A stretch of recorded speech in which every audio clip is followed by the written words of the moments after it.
Okay, welcome everyone. My name is Mark Garst. I'm a lobbyist with the League of Oregon Cities. My areas are tax, finance, and economic development.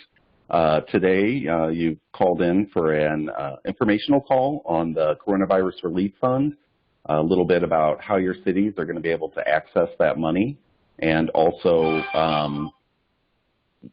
what it is that's going to be eligible as far as reimbursement goes. So those are a couple of the topics that we're looking to cover.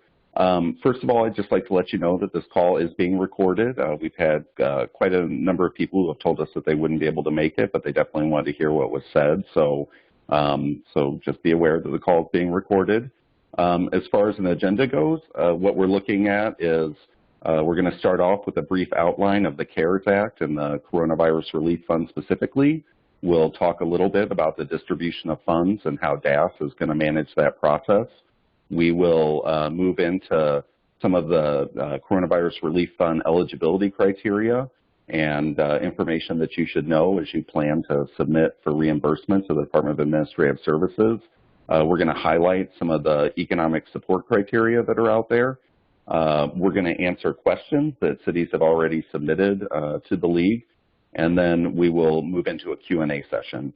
I think for the Q&A session, the plan is that first we'll start with questions that you guys might put into the chat box. So if you want to submit questions as we go through the description, feel free to do that. We'll go through those questions, and then we'll open up the line in a Q&A mode where everyone will be able to get in and ask questions. So if you are logged on with your computer, there'll be a function where you'll be able to put yourself in the queue. If you've called in today, you'll need to hit *6 in order to get in the queue. So it'll be *6, and we'll do a reminder when we get to that part of the program. So on the line today, maybe not quite yet. People are going to have to be hopping on and off because there are a lot of other meetings happening, but we will have other members of the League of Oregon Cities Intergovernmental Relations team. First of all, we'll have Jim McCulley, who is our legislative director at the League, and he will be giving us a little bit of an update on what's going on as far as federal discussions go around more relief and use of CRF funds. We'll also have Tracy Rainey, formerly Tracy Rutten, just recently married, and she'll be talking to us about utility assistance if that's necessary. I know it's a hot topic for a lot of cities. We also will have Scott Winkles on the call. Scott's our general government lobbyist. He is expert in all things FEMA, unemployment, and leave, those kinds of things, which are definitely topics with the Coronavirus Relief Fund. And then finally, Ariel Nelson, who's currently on another call, is going to try and jump on if you have specific questions about standing up a rent assistance program. So the call is being managed by Jenna Jones, who's our lobbyist for broadband and kind of our expert of all things technological over at the League. We're always told that Jenna's not IT, but unfortunately, she's great with computers, and she gets saddled with that work sometimes. So just moving right in, I think we're going to start off with just a real high level. I think that most people on this call understand what the CARES Act is and what the CRF funding is, but the CARES Act stands for the Coronavirus Aid, Relief, and Economic Security Act. That's the CARES Act, and it was a federal relief package in response to the COVID-19 pandemic. Within the CARES Act, in Section 5001, is something called the Coronavirus Relief Fund, or CRF. The CRF is $150 billion that was distributed to states and jurisdictions with a population of greater than 500,000, so cities and counties over 500,000. In Oregon, of course, that is Portland, Multnomah County, and Washington County were the only ones who received direct allocation from the federal government. So the Coronavirus Relief Fund sent $1.635 billion to Oregon, and 247 million of that went directly to those direct allocation jurisdictions, so Portland, Multnomah County, and Washington County. The remaining $1.388 billion went to the state, and the intent of the legislation was that 45% of that money would be distributed to local governments, so that would have been about $624 million. So far, cities, counties, special districts have seen about $200 million, And of that, $46 million has already been spent. That was for folks who submitted reimbursement requests in the first phase of reimbursement. They used up that much of the money, and so the balance, or $154 million, is set to be distributed through December 30th, and that's the money that we're talking about today. Of that $154 million, special districts will get about $20 million, and the balance is going to be distributed 60-40 between counties and cities, favoring the counties because of their connection to the public health. So what we're looking at for cities is about $53.6 million in reimbursements through December 30th. So we provided a spreadsheet. That shows from DAS how much each city is allowed to get. You can access that by going to the bulletin article. I think it was also linked to in the invite, but if you go back to the July 10th LOC bulletin, and I'm kind of showing it on the screen here, there's a link that says this Excel worksheet, and if you click on that link, it'll pull up the Excel worksheet, and you can actually see how much your individual jurisdiction is slated to receive. There were minimums for jurisdictions with smaller populations, and then larger jurisdictions, the money was distributed based off of population. So this allocation, the amount in that spreadsheet, is in addition to anything that you might have received in phase one. Cities that are in Multnomah County and Washington County are not eligible for that funding. We understand that Washington County will be pushing out money to all of the Washington County cities, and the city of Portland has agreed to distribute money to East County cities and Multnomah County who did not receive a direct allocation. So they'll be getting their share of coronavirus relief funds that way. But for all of you outside of Washington and Multnomah, this is how you are going to access your funds, is through the Department of Administrative Services with the state. So we're going to continue to work for additional funds, but I have to tell you right now that this may be all the money that your city is going to see out of the CRF dollars. The state has the power of the purse right now, and so it's really going to be up to them whether they decide to share additional funds or not. And while we're certainly working on that, it's kind of a tough sell. The state, just like your jurisdictions, has some really significant budget issues right now. They're looking at a giant hole, and so we'll see what we're able to get. There are conversations ongoing right now at the federal level. There's negotiations happening between Democrats and Republicans around what future assistance might look like, or if it might happen. And I think that Jim is on the line, and he's going to tell us a little bit more about where those conversations at the federal level are at right now. Thanks, Mark, and welcome everybody to the call this afternoon. I appreciate everybody joining on. So anytime you're dealing with legislation, whether it's at the federal or state, it is a moving target. And I think everybody is pretty aware that for the last several months, National League of Cities, LOC, and of course all of our partner state organizations across the country have been attempting or advocating for additional federal money. I think everybody recognizes that there could be some extreme shortfalls in revenue through this year, but also into next year. And basically where the negotiation is at this point is it's coming down to both a Senate version in combination with what the White House wants to see happen, and also with the House leadership side at the federal level. So what we have learned here in the last, I'll say 24, 48 hours, is there is a Senate, I'll say, version that's moving forward. This will all be negotiation, so that's one thing to keep in mind. None of this is clearly set in stone, but I think as we go through this call, will need to be something that you at least consider, because part of what the Senate is offering right now is some additional flexibility with the CARES Act money. And the big one is now, at least based on the Senate version, both state and local governments can use the CARES Act funds to make up for lost revenues. That was something that was explicitly not allowed under the existing guidance. both in terms of the CARES Act as it initially was passed and additional Treasury guidance as it's moved forward here, as there's been additional interpretation. So that is really the primary element that could move through before they break for August. We'll see how the House responds to that, but they've been certainly after additional flexibility with these funds as well. One of the elements, too, that's been added on the Senate version is an absolute requirement that 15% of the CARES Act funds must be given to local governments. There is still a suggested 45% within the Treasury guidance, but now language, at least in the Senate version, suggests that 15% would be legally enforceable. There are a number of states out there nationally, somewhere around 20, maybe 25, that have yet to share any of their CARES Act funding with their local government entities, and I think that's one of the reasons why this language is in there physically.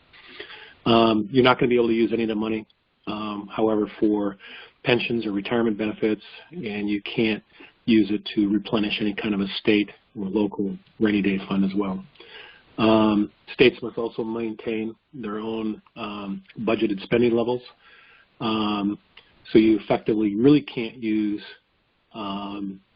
the federal dollars to replace the state spending. So there are some restrictions within that structure as well. The other one that's going to be real important going forward, and we've been advocating for this as well, is that states may not impose any restrictions on the use of CARES Act money by their local governments other than those that are set in the CARES Act, as well as the Treasury Department guidance. Now, that's something that's been in place for quite some time, but there has been additional, I'll say, clarity offered in Treasury guidance over the last couple of months. So that is at least going to be the, again, part of those elements going forward. So right now, it's hard to say where this is going to go because this will be going into a negotiation process. The House has their own version, which calls for a substantial sum of money, much larger than what the Senate is looking at. And this is something just to stay in touch with. But again, keep in mind as we go through this CRF conversation today, you may want to hold off on spending what effectively is your allocation based on some of the additional flexibility that may be coming. But that process should be, at the federal level, completed within the next couple of weeks. So happy to take any questions on that, Mark, or if we can just hold off until the end, that's fine as well.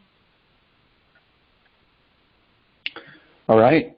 Thanks so much, Jim. So still very much in flux, still very much a negotiation, and we'll just keep an eye on it and see where things go. Our folks at the National League of Cities have been working this process tirelessly, and so I'm very hopeful that we may be able to get some additional resources, but it's really it's going to be a difficult conversation. So what we're talking about today is the money that we have coming to us, which is that $53.6 million that cities will be able to access through the Department of Administrative Services. And I think the next topic that I'd like to cover is just how those funds are going to be distributed.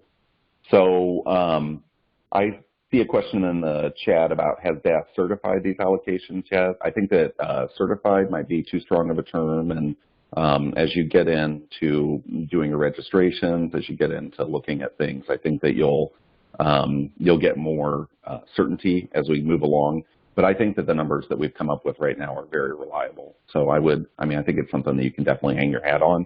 But certified may be too strong of a term until the point that you sign any agreements that DAS is going to require and that kind of thing. And then on the other question, we'll get to that in just a moment. So cities need to register in order to access these funds on a portal that DAS has created. And so there's a link to that portal in the invite that went out to you. There's a link in the Bolton article from last week. And so if you click on that link, CRF Grant Portal, it takes you to a web page that DAS has set up. there's an area where you'll need to register. And then this is the same site that you'll go to in the future when you want to submit reimbursement requests to DAS. If you scroll down a little bit on that page, there are 2 documents that you'll want to take a look at. There are registration instructions, so how to register, and then there's instructions on how to make a request for reimbursement. Those documents, the reimbursement request document has been updated recently, so if you downloaded it earlier, it had some language in it saying that sick leave was not an allowed reimbursement. The Treasury Department subsequently came out with some more advice in their FAQ document, and so that language has been changed a little bit. So now sick leave, as long as it's related to COVID, should be a reimbursable expense in most situations. So you'll want to take a look at those instructions. We understand that the primary issues right now that folks have been having with registration is that they fail to certify their email address. So when you register, you're going to get email from DAS that you need to click on in order to, certify your email address. Also, we understand that there have been issues around folks getting their putting in the correct DUNS number. And so the DUNS number it's usually a business identification number through Dun & Bradstreet. But if you just Google DUNS, you'll be able to get yourself a number if you don't have one yet. I know that there were a couple cities that didn't have numbers in the first phase of reimbursements. But from what I've heard, it's a pretty straightforward process. So just make sure that you keep an eye on that. The first reimbursement request is actually due tomorrow, okay, July 24th. And it will cover any costs from March 1st to June 30th that were not claimed in the first round of reimbursements. Obviously, you can't claim the same cost twice. This includes a number of costs that were actually rejected in the first phase of reimbursements. So specifically, economic support was something that the emergency board had said they did not want to include in the first phase. But those costs going back to March 1st are now eligible. So if your community had set up a business relief program that meets the standards of the CARES Act, of the Coronavirus Relief Fund guidance, then you'll be able to claim reimbursement for that from DAS. Additionally, we know that some cities had sick leave rejected as an approved cost. The question that DAS had was it a new leave program, or are you just talking about people using existing accrued leave for coronavirus relief or for coronavirus-related illness or quarantine, that type of thing? And they had previously rejected it unless it was new. Well, now that will be allowed. Additionally, we know that a couple folks got rejected on child care programs, and the concern that DAS had was that there's other money out there for child care programs, and the question that they had is, did that entity that was providing the child care receive money from those other programs? And so for cities, the question is, you just have to make sure that the child care providing entity is not getting paid twice. So if the federal help didn't cover all of it, then yes, and you paid money to that entity, then yeah, you're able to claim reimbursement for that going forward. So that was the issue there. Our understanding is that requests are going to be submitted monthly going forward. DAS is working on a schedule right now. We don't have it yet, but look for that. But our understanding is that it's going to be monthly requests going forward. So I'm hesitant to even say this, but if a city does not register by tomorrow, they're still going to be able to register down the road. We really want you folks to get registered. It is super helpful for us to kind of track who it is that will and will not be using this money. Our hope is that if not all the money gets used, it's going to be redistributed to other cities. And we really want folks to at least get registered. Maybe you don't have any costs to submit tomorrow. Just go ahead and get registered so that we can get that number up. Right now we have about 126 cities as of a couple days ago that had registered, and that leaves a whole lot of people who have not even logged into the system yet. There's going to be steps you need to take, and there's an agreement that will be signed, and so you just want to get that stuff done ahead of time and get the number from DAS for the amount of money you can expect, and just please get it done. Any costs between March 1st and December 30th that have not been claimed in a prior reimbursement period can be claimed in any month. So let's say that you get a bill in a couple months for a cost that happened before June 30th, you'll still be able to claim that in a future reimbursement request. Likewise, if you accidentally overclaim, say that you thought that you were going to have to spend a certain amount of money, you got a little bit of money back from your vendor or whatever, if you overclaim, then in a following month, you'll be able to reduce the claim in that category in order to just keep everything balanced. So DAS isn't going to track every single expenditure that you make. That's really your job. But the bottom line is that, when you do your monthly reimbursement request, you want it to reflect the, total net cost that you have so far for everything that was not reimbursed in the first phase. So that's how they plan to have that work. So sometime in September or October, we're going to start looking pretty hard at cities who have not used their full allocation, cities that maybe haven't even registered yet, and LOC is going to work to have that money redistributed among the other cities. Now, we don't have a 100% guarantee from DAS that that is how it'll work. They're going to look to, legislative leadership and probably the governor's office to see that that is how things work, but we're going to work really hard to make sure that the cities at least get our full share of that 56 or so million that's still out there. So you really need to think about having a credible plan for how it is that you're going to spend this money by December 30th. And I know that I'm kind of talking out of both sides of my mouth here. This may be all the money that you get through December 30th. But at the same time, we don't want to leave anything on the table come December 30th. So you really need to start thinking now, as best you can, given all the uncertainty around what's happening at the federal level, about how it is that you might be able to make sure that you can use all that money. When we come to September or October, you're going to want to have a good plan in hand so that you can demonstrate that you will use all of your resources by December 30th. And you might want to have an idea for how you might use extra resources if it is that certain cities don't actually use their share and we're able to redistribute it. So any unspent funds as of December 30th have to be returned to the U.S. Treasury. And so that's why it's so important that we, unless your goal is to reduce the federal debt, that's why it's so important that we really focus on making sure that we use every bit of our money. So that is kind of the process that we have so far as we understand it with DAS. Registrations have been happening. 126 of you I know have at least gotten already in there and registered. The system seems pretty simple. It's not completely unlike the Excel spreadsheet that you might have filled out in the first phase. It will now include a category for economic support, but aside from that, I think it's going to be pretty similar. I haven't actually been able to go into the system. I'm not a registered user, so, but my understanding is that it's pretty similar and you're just going to be entering costs into buckets as lump sums based off of what that money was spent for. So that's the distribution, what we know about so far. Next up, I wanted to cover the eligibility information. So what costs are and are not allowed to be reimbursed as a part of the Coronavirus Relief Fund. So first of all, there is not a whole lot of information out there about what you can and cannot do. It is really limited to the language in the statute, right? And then the guidance that's come out of Treasury. And the guidance that's come out of Treasury really covers the language in the statute at the very beginning of the guidance document. So really, if you read, there's a 4-page guidance document, there is an 11-page FAQ.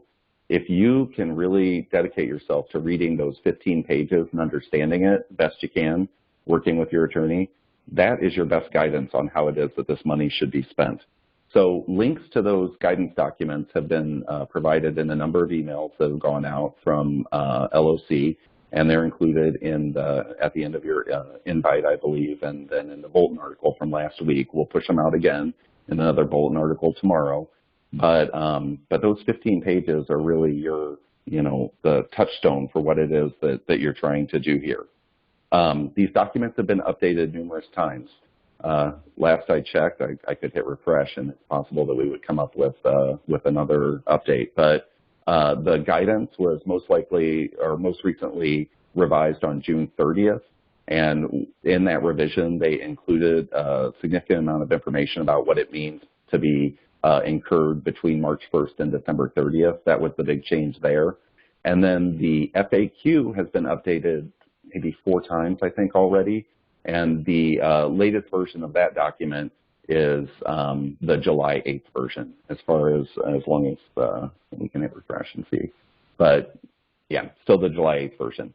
The links stay the same. So if you click on the links that are in the LOC correspondence, it will take you to the most recent version. They keep the links static. They just update the document. A helpful tip for those of you who are using this is Control F on your computer.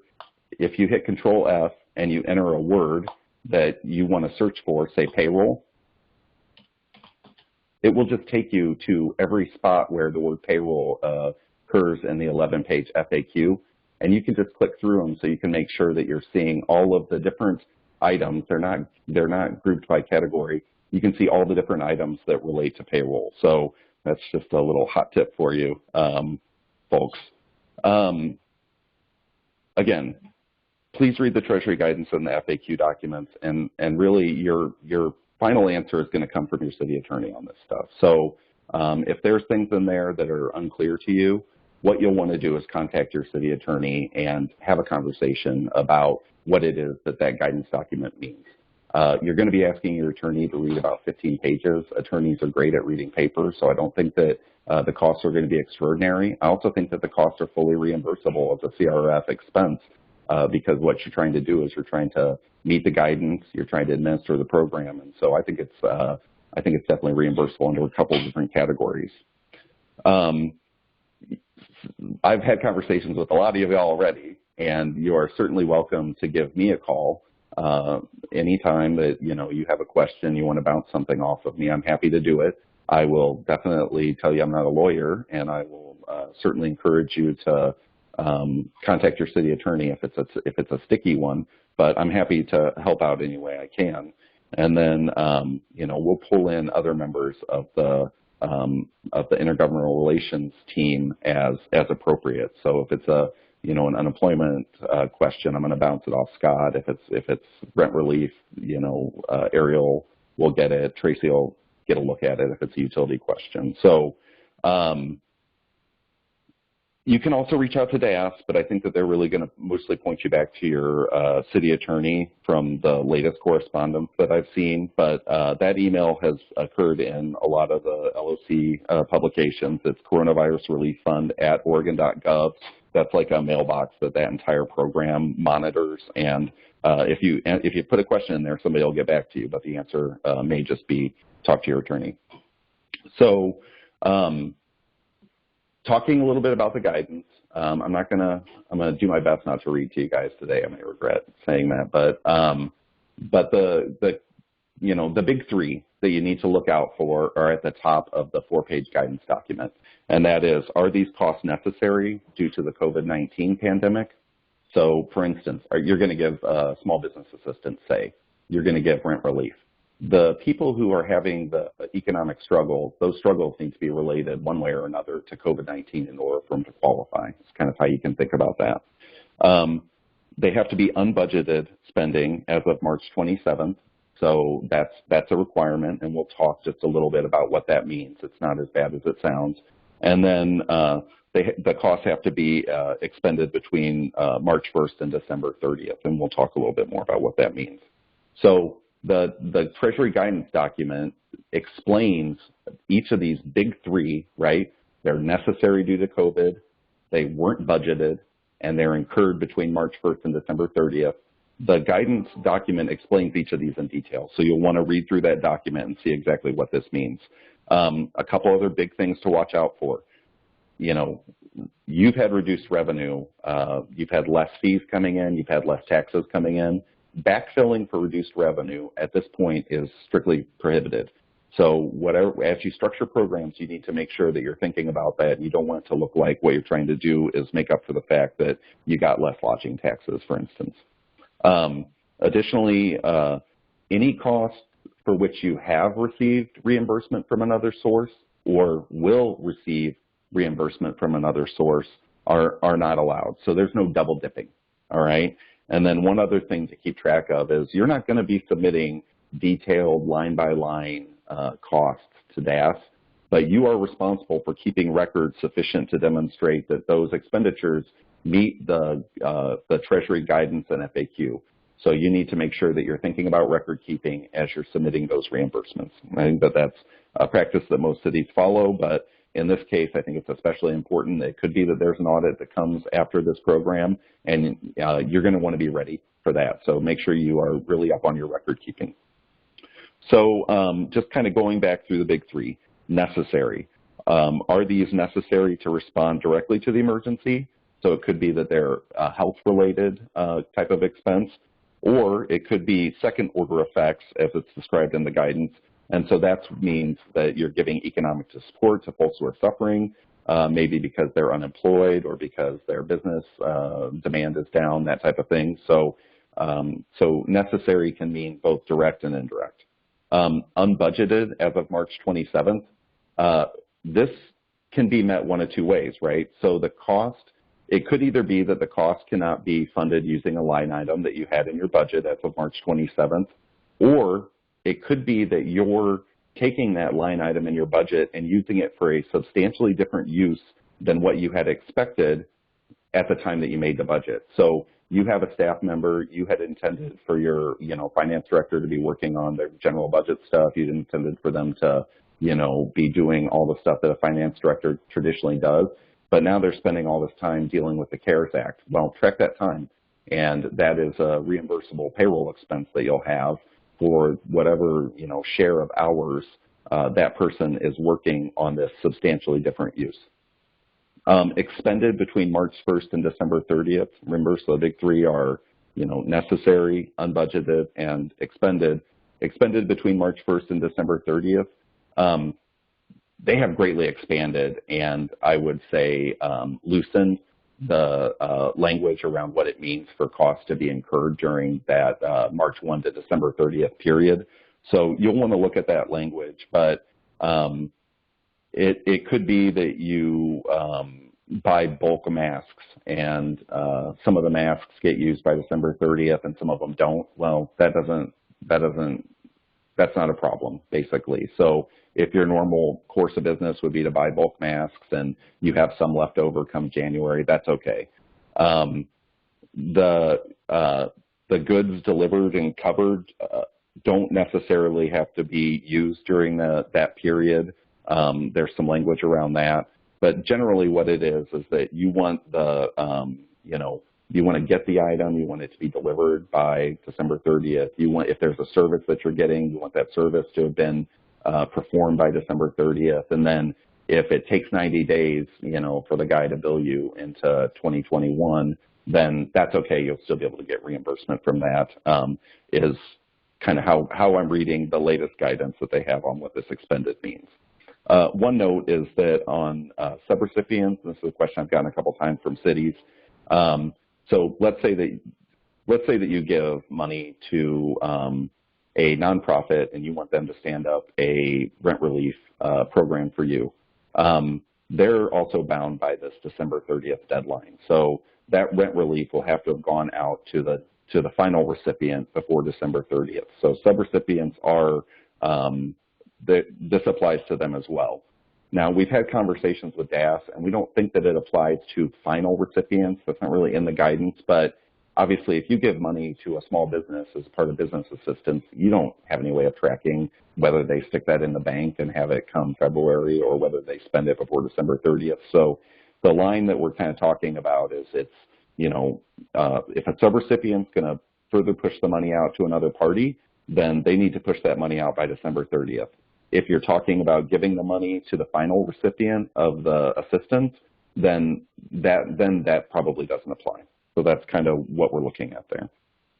So that's just some of the kind of broad guidance that applies to all of the different reimbursement requests that you're going to be looking at. So you'll want to keep those things in mind as you are developing those reimbursement requests. So the other big document is the FAQ. And the FAQ is just literally a huge list of questions in no particular order, and maybe just the order that they were received by Treasury and the order that they were answered. and it just has a question, and then it has Treasury's response to the question. So through looking at that, both the guidance and the FAQ, we've come up with, kind of what applies to economic support programs in particular. Most of the conversations that I've had with cities at this point, most of the questions I'm getting are around utility assistance and small business assistance. And so those programs are classified as economic support. And so just a little bit more detail on what you can expect as far as reimbursable expenses there. So general criteria for economic support programs is that, first of all, administrative costs are eligible if those costs weren't budgeted. So if you're standing up a small business assistance program and you have some administrative costs, you can include that as a reimbursable expense. Loans are allowed, but if the loan gets repaid before December 30th, you need to roll the repayment into another qualified expenditure. If it gets repaid after December 30th, you have to take that repayment and give it back to Treasury. So there's not a whole lot of advantage to doing a loan program as opposed to a grant program. Unless it's a really short-term loan, you're going to get the money back and you're going to roll it into another expense. Applications are not strictly required for these programs, but you do have to ensure that the recipients of the assistance have a COVID-related need. So it might be that you decide that you actually do want to do applications, but it's not strictly required. If you do an application, I would at least have self-attestation that the people have a need that's related to COVID-19, and that would at least give you some protection that that was the case. Nonprofits may be used to distribute assistance, and the examples that they give are rent or utility relief, but we've talked a little bit about things that you have to keep track of there. And then the only other thing that I'll say is that you're kind of on the hook, right, for how that nonprofit spends the money. So you'll just want to be very clear with them that their planned use of that money meets the standards of the CARES Act. So if you gave it to a nonprofit for rent relief and they gave it out irrespective of whether people had an economic issue that was related to COVID, that would not be a good thing. You want them to be meeting the standards of the Treasury guidance and FAQ in whatever it is that they're expending money. Otherwise, that's going to get clawed back from you. So just be aware of that. And the state's kind of in the same hook. They're going to make you sign something that says that if there's an issue later, that you'll reimburse them so that they don't have to cover it. And you may want to have a similar agreement with whatever subgrantee you're using. Small business assistance criteria. So those are kind of the general things that would apply to, rent relief, utility relief, or small business assistance. More specifically on small business assistance, if you kind of comb through that FAQ, you'll see that grants are allowed to reimburse for business interruption. You'll see that the programs have to be tailored to assisting businesses in need because of COVID-19, and that the programs are allowed even in the absence of a stay-at-home order. So if the business is closed voluntarily, or if they're even open but they've experienced reduced demand, those are allowed under the guidance that's in the FAQ document. So that's small business assistance. On the individual assistance front, if you kind of look through the FAQ, grants to individuals to prevent eviction or otherwise prevent homelessness are allowed. Emergency financial assistance, including but not limited to payment of overdue rent or mortgage payments, is allowed. And grants to affected individuals to allow them to pay utility fees is allowed. There's also some language in there about paying folks property taxes, generally very frowned upon. Looks like revenue replacement, but if you're doing something to prevent a foreclosure, it may possibly be allowed. That's definitely a talk to your city attorney issue, but just so you know, that language is also in the FAQ. You'll want to read it if you're thinking about anything along those lines. So I think the number one thing where we could get into trouble on these programs is on utility assistance.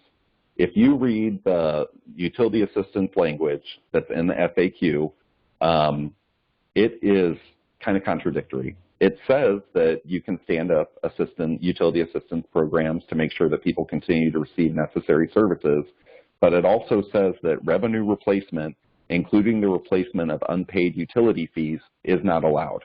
So we really want to be careful around that language and make sure that we're not violating it. And you're definitely encouraged to work with your, city attorney on issues when you have a concern. So what does that mean? I can stand up a program, but including the replacement of unpaid utility fees is not allowed. So first of all, let's say that you have a big industrial user who's gone up offline. You are not able to backfill that revenue to your utility, right? That would not be allowed. That would just be straight revenue replacement. Similarly, if you were to backfill to your utility for folks who were in arrears on their account, but you didn't wipe out that debt, if you still continued to try and collect on that debt from the individual customer, that would not likely be allowed. That would be benefiting the city utility, as opposed to benefiting the customer. So, you know, as I read the language, if I'm trying to make sense of it, programs are allowed, but it can't be revenue replacement. Those are two things that I certainly think would not be allowed. But, you know, how can we kind of meet that charge and still stand up these programs? Because honestly, I think I probably talked to you folks about utility assistance more than anything else so far. You will want to do everything that you can to take steps that create some separation between the city and the utility. And so ideas that I think are out there are the use of third parties, like a nonprofit, to administer the program. So you give the relief, you give the money to the nonprofit, and then those folks distribute the money or pay the bills for the utility customers. That creates a little bit of distance, and it looks less like you're paying yourself. Another option maybe would be that you would give the relief directly to the customer, so you write them a check, and then they turn around and pay their bill. If you require them to pay their bill with the money, it starts to get a little bit less clear whether or not that's revenue replacement. So if you can do it through a nonprofit or third-party administrator, we really think that in particular would be probably the number one thing that you could do to meet that kind of contradictory language that's in the guidance. So, so that's kind of broad brush what I wanted to share with you folks. So next up, I thought I would just answer some of the questions that I have received from cities already, and just kind of run through those pretty quickly. So first question, do I need to deduct what I've already received in the first phase of distributions from my allocation? The answer is no. The amount that you see in that Excel spreadsheet is the full amount that you have to spend through December. Next question. If I have a bill come in for a pre-June 30 expense after tomorrow, will I still be able to claim reimbursement? And the answer is yes. DAS just picked that June 30th date because it was the end of the fiscal year and they thought it might be helpful for you folks administratively. But any cost between March 1st and December 30th is going to be able to be claimed in any request. Next question. Can I claim expenses that were rejected in the first phase of the reimbursements? Again, yes. If that expense meets the Treasury guidance, economic support, sick leave, and child care, all those type of costs those are the only ones I'm aware of that were rejected. Those are all now going to be allowed as long as they meet the other terms of the program. Next question. We are a reimbursing employer for unemployment. Can I request reimbursement for claims paid out of my account with the state? So you have an account with the state. As people make unemployment claims, they draw down on that account with the state. We believe that the answer is yes, you are able to claim reimbursement from that as long as you're not going to receive reimbursement from another source. We would just kind of point out that there are a lot of programs right now out there around leave. The state just put more money into this in the most recent e-board. There's some federal help out there. So it may be that you want to kind of stretch your CRF funds by using some of those other revenue sources. But the key is no double dipping.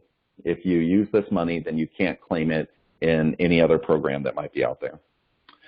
Next question. Can we use our CRF money for the local match on business assistance through OBDD, Business Oregon, even though it will be reimbursed? And yeah, I just followed up with Business Oregon again on that this Monday. And yes, you can use the CRF money as your local match on the program that Business Oregon is standing up with the funds that they receive from the Emergency Board. Similarly, you can also use the coronavirus relief funds as your local match on the FEMA reimbursements. That's in the Treasury guidance, and if you just do the Control-F search for FEMA, you'll see that advice in there. Next, can we get a schedule of when the monthly reimbursement requests will be due? Again, DAS is working on this, but especially towards the end of the year, those dates are going to be tentative. We don't know exactly what that true-up is going to look like at the end of the year. Next question, do subrecipients need to use the funds before December 30th? Yeah, as we talked about, it really depends on whether they are the final recipient, but I think the safest answer is yes. Generally, subrecipients are going to need to expend that money for whatever allowed purpose there is under the Coronavirus Relief Fund by December 30th. And again, there's a lot of discussion. There's like a full page of, what does March 1st to December 30th mean? There's a full page of that conversation in the guidance document. And again, you guys are kind of on the hook when you go through a subrecipient. So just make sure that you have structured whatever it is that they're going to use the money for and that you're confident that it's going to meet the guidance of the program. Next question. If there's another source of money that I could use to cover the same expense, will my reimbursement request be denied? And no, the CRF guidance, the FAQ document, specifically says that Coronavirus Relief Fund monies do not have to be the funding source of last resort, but that the key is that there's no double dipping. You can only get reimbursement from one source. And again, if there's another source of money out there, like FEMA, you may want to stretch your CRF dollars by also using that other source of money. Next question, how many employees may a business have to receive small business assistance from a city? And so the question there is how small does a small business have to be in order to qualify? There is no cap spelled out in the guidance. They very much leave that up to the city to determine what is necessary is the language. So, that's going to be up to you to determine. Obviously, you just want to treat people similarly. So whatever you come up with, I think as long as it's reasonable, should be okay. Here's a question that one of you asked, and in our conversation, I totally bungled it. You asked if a city could use funds for tourism promotion, and the answer, I was a little wishy-washy, but the answer is yes. If the spending is targeted towards things like publicizing the fact that you're reopening or publicizing safety measures that your tourists should be taking when they come to your town, that is clearly allowed. Where you would not want to do is like long-term planning about how to reposition yourself in the future. The Treasury FAQ specifically says that long-term planning for how to reposition your facilities and events is not allowed. So again, look at the Treasury document. You can search the document for the word tourism and you'll see that advice. Can you clarify the guidance around payroll? It seems contradictory as to whether I can count 100% of time for certain employees like police officers. So early guidance from Treasury said that cities could only claim 100% of payroll expenses for workers who were substantially dedicated to the COVID response. But then there was also this language in there that said that cities could presume police were substantially dedicated as a matter of administrative convenience. And it was police and health workers. Later Treasury guidance clarified this a bit, and so here's where I'm going to break my promise. I'm just going to read to you. So I just want to read you this bit about payroll. So here's the question that was posed to Treasury. The guidance provides that funding may be used to meet payroll expenses for public safety, public health, healthcare, human services, and similar employees whose services are substantially dedicated to mitigating or responding to the COVID-19 public health emergency. May fund payments be used to cover such an employee's entire payroll costs or just a portion of the time spent on mitigating or responding to the COVID-19 public health emergency? And here's their response. As a matter of administrative convenience, the entire payroll cost of an employee whose time is substantially dedicated to mitigating or responding to the COVID-19 public health emergency is eligible, provided that such costs are incurred by December 30th. An employer may also track time spent by employees related to COVID-19 and apply fund payments on that basis, but would need to do so consistently within the relevant agency or department. And so, okay, now, this is a little bit better than the guidance we had before. Can I claim 100%? Well, yeah, you can, but they have to be substantially dedicated to mitigating or responding to the COVID-19 public health emergency. So if your police, if the extent of what they've had to deal with as far as COVID goes is breaking up a couple basketball games because people weren't staying 6 feet apart, or showing up at a Walmart to tell somebody to put a mask on, and 99.9% of their day is not COVID, probably don't want to do it. What you probably want to do is start tracking time and claim reimbursement for that time.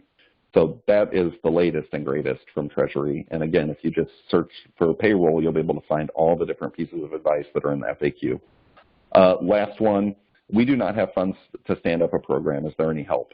So we know a lot of cities don't have the money to stand up these programs in advance. If you want to do a $25,000 business assistance program and you don't have $25,000 to spend up front, that's a problem. DAS has committed, we really appreciate this, to working with jurisdictions that don't have the funds up front. It's going to be more complicated. I'm not encouraging people to do it, and I ask that you only really do it if you can't come up with another way to fund it up front. Because if too many people do it, it's going to create a workload issue at DAS, and they might shut it down. But they might be able to look at things as like an accrual accounting method as opposed to a cash accounting method. So, you know, cash accounting, it would be when the dollars go out, that's when it was spent. But accrual, it's when the debt has met what they call the recognition criteria. And so maybe if you've already signed a contract with a vendor that you're going to spend a certain amount of money, that contract may be enough for DAS to consider it to be expended and to reimburse you. So you would submit the reimbursement, you get the check from DAS, and then you could actually turn around and pay your vendor. Similarly, small business support, it might be that you would be able to do award letters, tell people that they don't have to do anything else, they don't have to meet any other criteria, the money is theirs, and then you could take those award letters to DAS and be able to get money up front.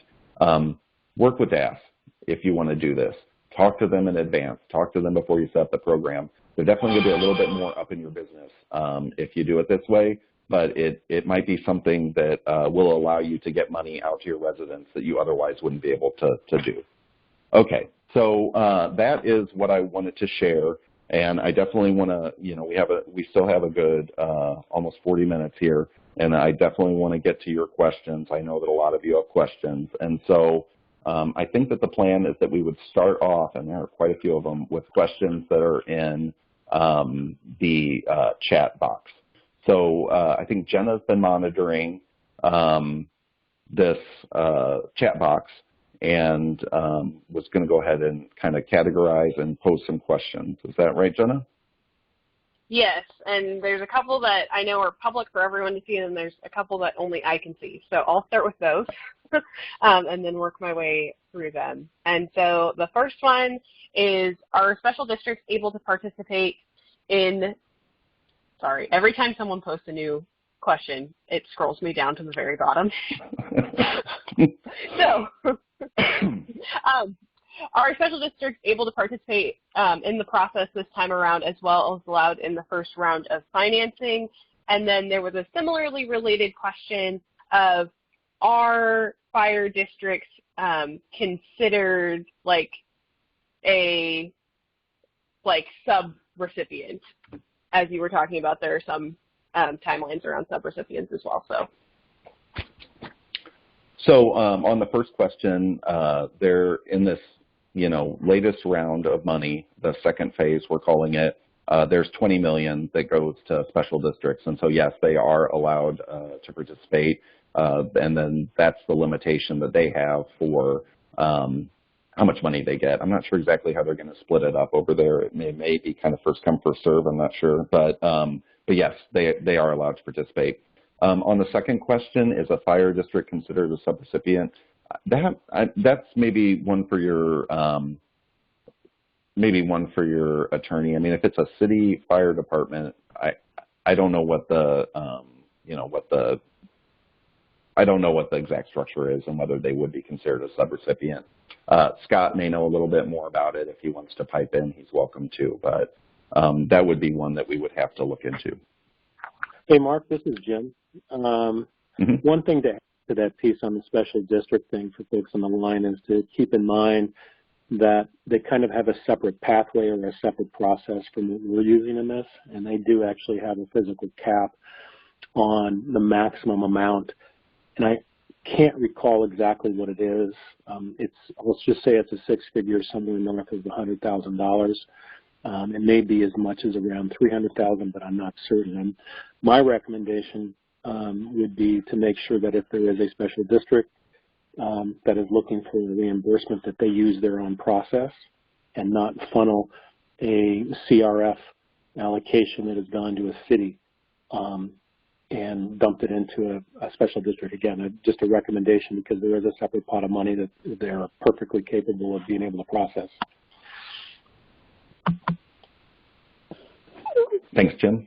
Yeah, this is Scott. I would also point out that I think a fire district would be eligible in the way that Jim describes to their own allocation, but they're also going to have other avenues for resources through FEMA and through the county emergency management or the EEOC, the county emergency operations center as well. So I think they could. I'm not sure but I don't think it's far from their only option. All right, another great point. Jenna. Okay, next one. Is there clarification on whether these funds are considered a grant or forgivable, unforgivable debt? Yeah, it's interesting. You're going to sign an agreement with DAS that looks at it as a grant, but if you look at the, and hopefully they took that language out, but if you look at the FAQ, it clearly says, no, fund payments made by Treasury to state, territorial, local, and tribal governments are not considered to be grants, but are other financial assistance under 2 CFR 200.40. So that probably means more to the person who asked the question than it does to me, but if you just do Control F, search in the FAQ document for grant, you'll find that advice. Awesome. The next one is sick leave only reimbursable up to the 80 hours that cities are mandated to provide? I have not seen anything in the FAQ that would indicate that that was the case. I think that if you are giving extraordinary leave to folks, it almost bolsters the case more that it should be a reimbursable expense. And so, you might want to talk to your city attorney, but my thought would be no, it wouldn't be limited. But again, there are a lot of leave programs out there right now. They just passed another one that's like $120 a day for folks who are forced to stay at home because they're quarantining. So you might want to use that money first before you start dipping into this money, just to stretch it out a little bit further. Okay. And then this one's on a similar vein. It is family medical leave reimbursable like sick leave. And I believe that the answer to that question is yes. If you want to look at the exact advice that's in the document, you would put in administrative leave, actually, is how they classify it in the FAQ document. But if you search for administrative leave, you'll see that advice, and it was enough to make DAS backtrack on their previous position, which is that leave in a leave bank or leave that was previously budgeted was not allowed to be used. Basically, nobody anticipated that COVID was going to happen, and so when we have people taking an extraordinary amount of leave, then that is considered to be something different than what it was when you budgeted for just typical sick leave or, family medical leave that people just might generally use over the course of their employment. This is kind of a special case, and it's recognized in the FAQ. Awesome. Hold on. Are any of these CRF funds subject to a single audit? Yes, all of the funds are subject to audit. So we know right now that the Oregon Secretary of State is looking into this program, and it's very likely that they will be reaching out to select cities just to kind of get a picture for what it is that where the money's going, basically. It's interesting. Your costs in responding to the audit are an eligible CRF expense. So if you do get audited and you have expenses related to that, you can claim it. But I would just keep good records, and use your best judgment. I think that anybody who is auditing you is going to have to look at this Treasury guidance and acknowledge that it's contradictory in places and that it's imperfect. But you are going to use your best professional judgment. You're going to work with your city attorney. You're going to do your best on this thing, and hopefully, as long as you're reasonable, what it is that you're doing will be able to stand scrutiny. So yes, subject to audit. And there's a lot of information in the last couple pages of the FAQ about specific audit standards and whatnot that could be applied. So you might want to look there. Okay, the next question is related to utility assistance, and it says, if our utility provider is separate from our city entity, do we need to be concerned about this? So if they gave that money to the utility provider to then disperse it, would there be any issue there? Probably you would be much less concerned. You know, the issue, again, is when it looks like the city is paying itself, the city's using this for revenue replacement. If, you know, you're not the one who lost the revenue, then it's that issue becomes less concerning. Private utilities, it's less concerning. But again, you need to make sure that the people that you're giving the assistance to have a COVID-related need. It's good if you have, you know, if you have something that you can use to kind of document that. Awesome. Another question that came in is if cities are allowing their employees to donate sick leave and other leave time to people experiencing COVID-19, would that be a reimbursable expense? Oh, that's a good one. So there's a couple different pieces of guidance that would apply. There's the, you know, the sick leave guidance, and you can look at that certainly. And then there is, under ineligible expenses, on the last page of the guidance document, it says reimbursement to donors for donated items or services is not allowed. And so I don't know that that would actually qualify. It says reimbursement to donors is not allowed, but if the city is basically just claiming the leave, I think this is a good one for your city attorney, but you know, so there's two pieces of advice. The FAQ talks about leave. You can find that information. And then the guidance document, the 4-pager on the last page, it talks about donations. And so I would kind of look at those two and balance it. I would want to think about that one a little bit more before I really answer. Hey, Mark, can I chime in on that one? Sure, go for it. So I think the city taking reimbursement for donated leave would most likely be problematic because it's depending on the type of leave you're using. If it's vacation leave that someone's donated, that's something that they have a property that belongs to the employee, and so they're the ones making the financial sacrifice, even though it costs the city something to cover that leave. But it's the benefit belongs to the employee who's donating. So I think that would be problematic. I also want to stress that it's really important if you have employees who are going to go out on quarantine leave, or God forbid they get the COVID, that in some way you have a conversation with them about what sorts of leave are going to be most appropriate to them. Are they better off taking the new state leave, the $120 a day for the quarantine leave first? Is it used in reserve of their sick time? There's quite the patchwork here, and so and what's going to work best is going to depend on the circumstances of the employee.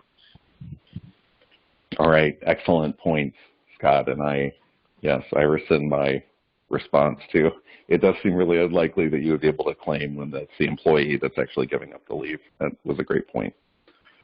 What do we got next? Okay, so I have a scenario question. If a city would like to hire a staff member to directly work with the businesses in the city on business continuity, retention, and support through the COVID period, would this fit within the economic support of business community? And if it is not in the budget, would and is more strategically targeted to ensuring businesses get the best support rather than just a cash handout, does that fit within the guidelines of the CARES Act? And would this expense only be eligible for reimbursement through December 30th, 2020? So to the end of the question first, yeah, you would only be able to cover the person's salary through December 30th. And to whether or not it would be allowed, I'm inclined to say that it sounds reasonable that you would do something like that. It is definitely a form of business assistance. There is some FAQ guidance that talks about how you can help members of your community to access support. I think it's talking more about like helping folks get onto unemployment than it is about helping out a business. But I think that the theory is pretty similar. I can't think of anything in the guidance that excludes it, and really what the guidance talks about is that if you put somebody into a different position in order to respond to COVID, and that can include second order effects like economic effects, then that's what makes it reimbursable. So you would want to be really careful, that the person is really COVID focused, right? For businesses that are suffering because of COVID, you wouldn't want it to be general work that they were doing, but it seems likely. I mean, I would definitely want to talk to my city attorney if I could about it, but I think that, yeah, it seems likely. Okay.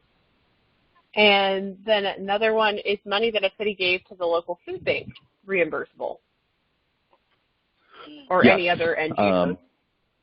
Yeah, I think that would be one of the specifically allowed uses that's set out in the kind of towards the end of the guidance document is for expenses for food delivery to residents, including, for example, senior citizens and other vulnerable populations to ensure compliance with COVID-19 public health precautions.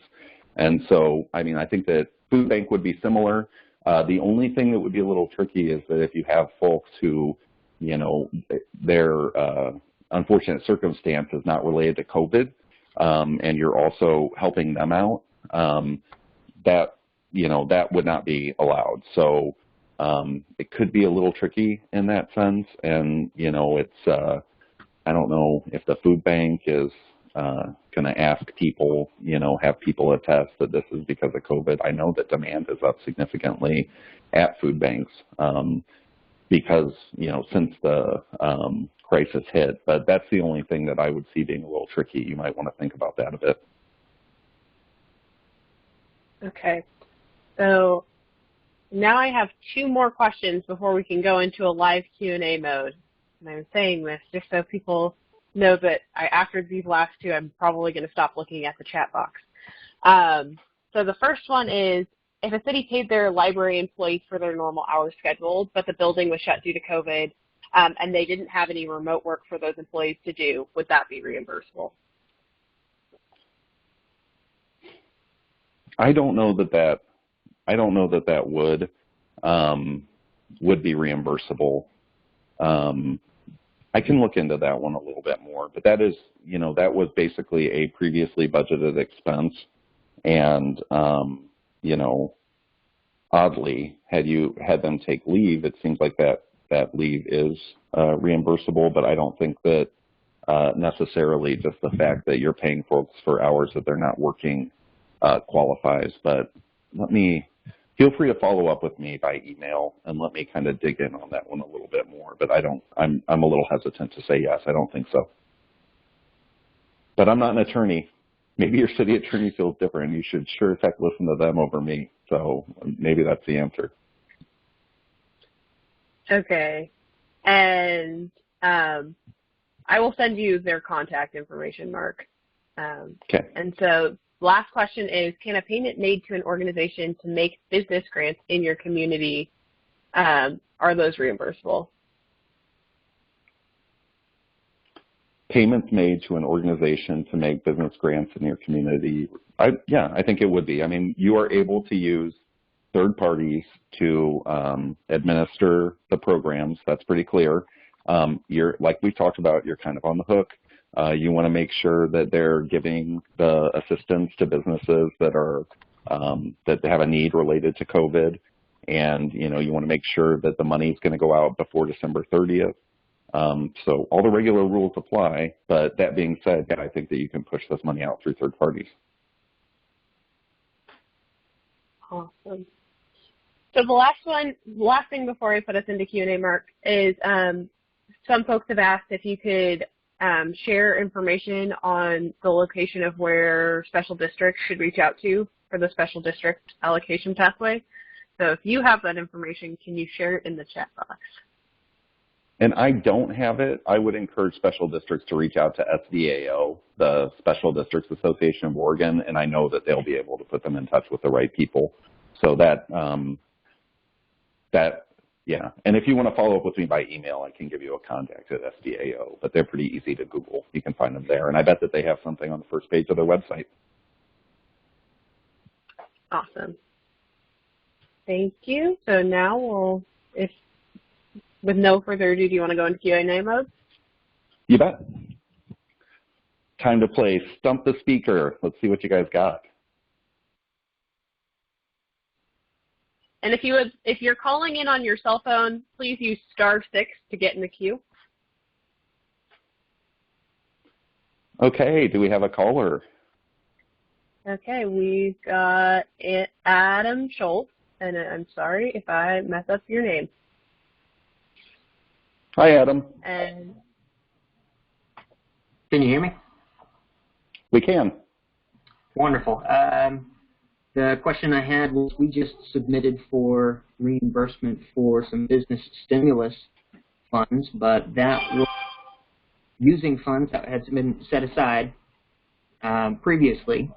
However, if you said that they're going to possibly discuss opening that up to lost revenue, it would be more advantageous for us to not use up our allotted amount on that stimulus plan and instead use that for lost revenue in our operating divisions.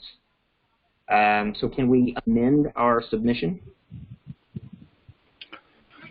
I would reach out to DAS on that. I'm not sure if that's possible, but if you haven't gotten the check yet, it could be.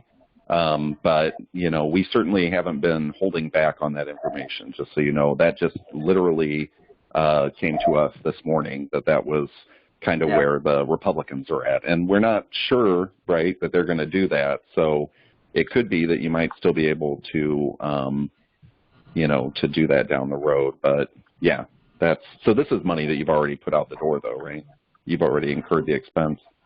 Correct. We had already done that, and are just hit submit on our reimbursement request this morning before this call.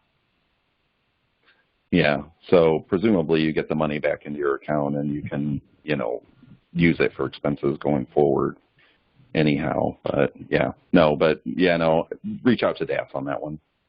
Okay. Thank you very much. Appreciate it. You bet. okay, and the next question is from Allie. Hey there, this is more of just a clarification on something you said earlier. If we are using a third party to distribute funds to community members that have been impacted by coronavirus, a contract is enough to demonstrate spending by that the end of December deadline? So I don't know that would be true. I think that you would want to, you know, follow up with the nonprofit and actually make sure that they get the money out to the members of the community, like the entire sum, out to the members of the community by December 30th. As far as what the contract is what I was talking about is if you didn't have the money up front to actually send to the nonprofit, then you have an ability to work with DAS. And if you sign a contract that says, hey, we're going to give this nonprofit this much money to do this program, that DAS may be able to reimburse you before you actually put the money, before you actually write the check. So that was what I was talking about there. But your subgrantee needs to spend the money. It needs to get into the hands of the final recipients before December 30th, and I would make sure that I was monitoring that if I were you, that you're kind of on the hook for that. So. Okay, thank you. You bet. Okay, the next question comes from someone who's calling in via phone, so I don't know who it is. Hi there.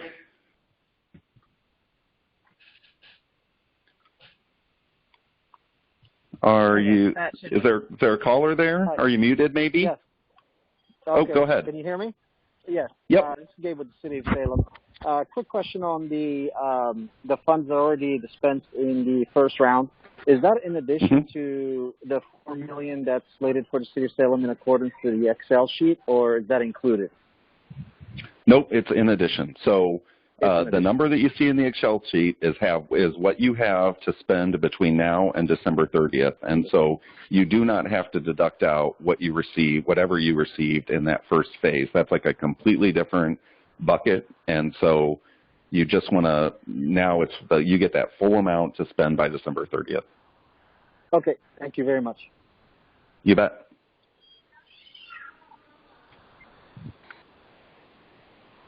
Okay, so there's no one else left in the queue. It's still open if anyone will. Oh, here we go. Here's someone else.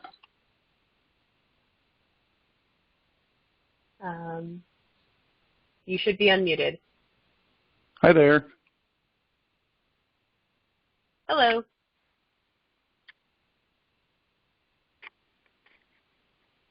Hi, this is Robert. Can you hear me? Yes. We can, yeah. Oh, perfect. So we have a current policy where, current pre-COVID-19, where employees could sell 80 hours of their vacation time. Well, due to COVID-19, we came out with a new policy, a brand new policy that said employers are allowed to sell an additional 80 hours of vacation time. It's called COVID-19 vacation sale. And so would those additional 80 hours be eligible for reimbursement?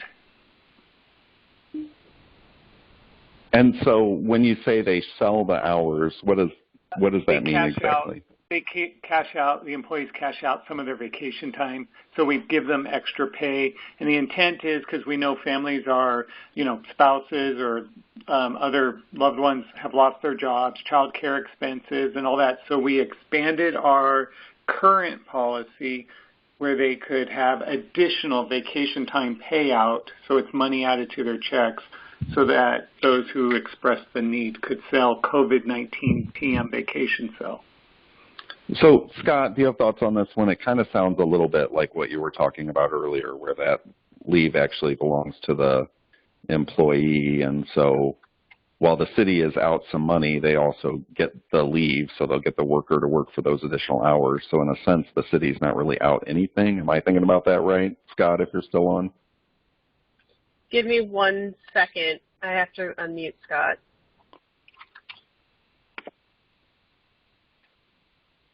Okay, Scott, we should be able to hear you.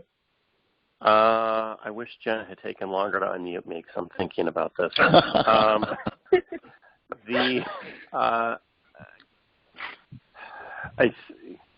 think, I don't know. I think it could be, if it's a new leave plan where the city is buying back leave.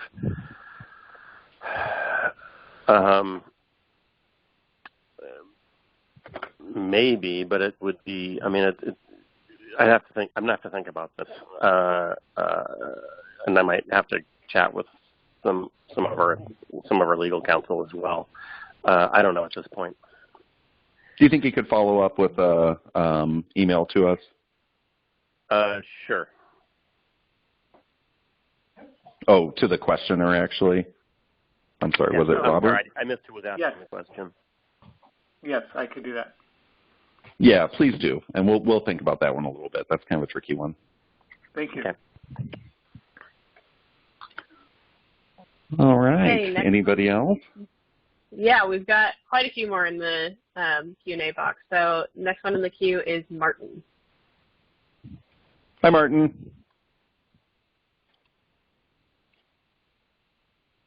Hey, appreciate you guys putting this on. You bet. So you had made a statement about business grants, and Washington County, a portion of our city is actually in Washington County. They were advising us that for us to get reimbursed for the business grants, we would have to get financial loss statements from the businesses that had received them. That or some other sort of advanced accounting documentation that they've actually experienced some sort of impact. We did get applications and testimonials from the residents saying that they have experienced financial hardships, but we didn't ask for financial loss statements.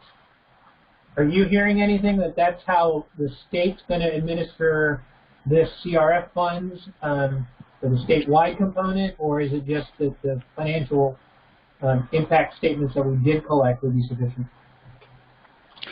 No, and we had heard that Washington County was likely taking that position, and again, I think that as we kind of discussed, they're on the hook if you guys misspend, I guess, is how they're looking at it, and so I think that they're just being extra cautious. The state will not be requiring you to even submit the applications. They will not be requiring you to submit the self-attestations. They won't be requiring you certainly to submit any kind of profit and or documentation from the businesses. But any city could require something like that if you wanted to have that in your file, just so that if there's an audit later, you're able to really demonstrate that we really dotted all our I's and crossed our T's. But to answer your question, no, DAS is not requiring any of that documentation to be provided, and there's nothing in the Treasury guidance or FAQ that says that a business must even submit an application in order to receive assistance. So there's certainly nothing about them having to submit that kind of documentation as a requirement, though. I suppose Washington County can make requirements that are beyond what's in the Treasury guidance. There's some restrictions on what the state can do, but that restrictions do not apply to the county who's redistributing, or to a city who's redistributing to a nonprofit, for that matter. Thank you. You bet.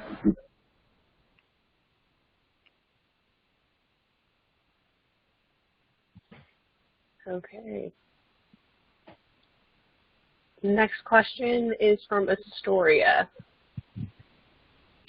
Hi, Astoria. Hi, can you hear me okay? We can. Great. My question is, we're a reimbursing employer for unemployment, but we're billed for claims on a quarterly basis after that happens, obviously. And so how is that going to work for us to claim that by December 31st if we may not even see the last quarter of this year's information until January? And then how do we separate, it's just, I guess I'm just trying to wrap my head around how we separate regular claims from the enhanced claims, and the $600 a week thing, I guess we can claim, because we're going to get billed for that. There's a lot of questions I have, I guess, around that. Is there somewhere that we can get assistance with that portion? Yeah, we could maybe do a little bit more digging around some of those questions, but generally, the latest Treasury guidance has kind of said that they understand that you may not see a bill until I think the number they use is I maybe said 90, but I think they actually say 60 days. It could be that the state doesn't see a bill for 60 days after the expenses actually occurred, and so they're still allowing that to be considered a qualified expense.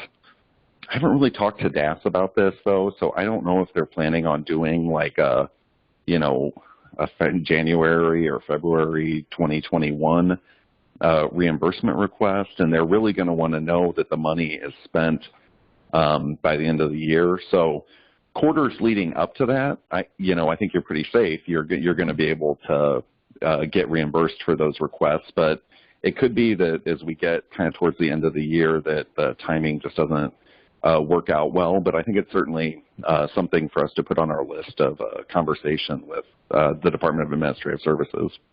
Well, yeah, I appreciate that, because I don't want to have money reallocated because we just don't have the information to provide. We could certainly put a number to it, but I don't know how real that would be. It would have to be based on maybe the statement. Yeah, maybe the state can, let you know kind of what they're seeing in your account at that time, even before the actual statement goes out. I don't know about that, though. So. Okay. Thank you. All right. Okay, next we have Morris. So I'm from Rainier. We have a very old city hall, and that means the public basically has face-to-face contact with our employees in our administrative office. We want to build a structure that causes that not to be the situation, because right now the public is pretty much kept out of City Hall. Is that covered if we make that kind of an improvement, put in some kind of a teller window or something like that? Capital improvements, are those covered? Are those reimbursable? Generally, capital improvements are not, but I think that that kind of a capital improvement would be. Let me get to the actual language here. All right, so it says, could a fund payment be used for capital improvement projects that broadly provide potential economic development in the community? It says in general, no. If they're not necessary expenditures incurred due to COVID-19, then fund payments will not be used for such projects. However, fund payments may be used for the expenses of, for example, establishing temporary public or medical facilities or other measures to increase COVID-19 treatment capacity or improve mitigation measures, including related construction costs. So to me, you would fall into that last sentence. You are trying to mitigate the spread of COVID-19, and I think that that type of capital expenditure is the limited type that would be allowed. Thank you. You bet. Okay, next we have Jim from Cresswell. Hello, can you hear me? Hi, Jim. We can. Hi. So we have a capital loan program for businesses who are suffering from the economic impact of COVID. It's a revolving loan, so the city will never receive those funds back. Are those covered? It's a revolving loan. You know, I would direct you to the loan language in the Treasury guidance and FAQ. And so if you just, again, pull up the document, hit Control F, search for loan, you'll see what's in there. But generally speaking, it says that if there's a repayment that happens before December 30th, unless you roll it into another allowed expense, it needs to be returned to Treasury. And then it says if a payment comes in after December 30th, then that payment needs to go back to Treasury. And so I would think that what would happen is that you would keep revolving until the end of the year, and then the first person who pays back after January, that money would have to go back to Treasury if you used CRF funds for that. And that's unfortunate, but I think that's how it would work. Talk to your attorney. They may have a different answer, but that's kind of how I read the loan language. All right. Thank you. You bet. Okay, and then our last person in the queue is from, I think, Corvallis. Perfect timing. Hello, Corvallis. Oh, hi. Yeah, this is Nancy in Corvallis. There's a familiar voice. Yeah, I'm going to drive you nuts here, but clarification on the utility assistance. Some of the stuff I have seen has been the utility assistance works if it's in the LIHEAP program, that federally funded low-income program for heat and gas, but specifically exempts water sewer utilities. So, A, I want to check and see if that's been in anything you've seen, and then B, if I give money to a nonprofit to help people impacted by COVID with utilities, general term, and they're using some of that money then to help people with arrears on electric and gas and phone and water, that would that be reasonable, or am I missing something in that plan? No, I think that would be reasonable with kind of the, caveats that we, put on earlier. Like you said, you're talking about going through a nonprofit, so it looks less like you are paying yourself on the water side. That's less of an issue on the other utilities. And, the money has to get spent by December 30th by whoever the subgrantee is, whoever the nonprofit is. They have to take care of that. They have to make sure that the money that they're giving out is going to people who have a financial need that's related to COVID. So there's another little hurdle. But assuming that all that's true, I think that, that would be a good program.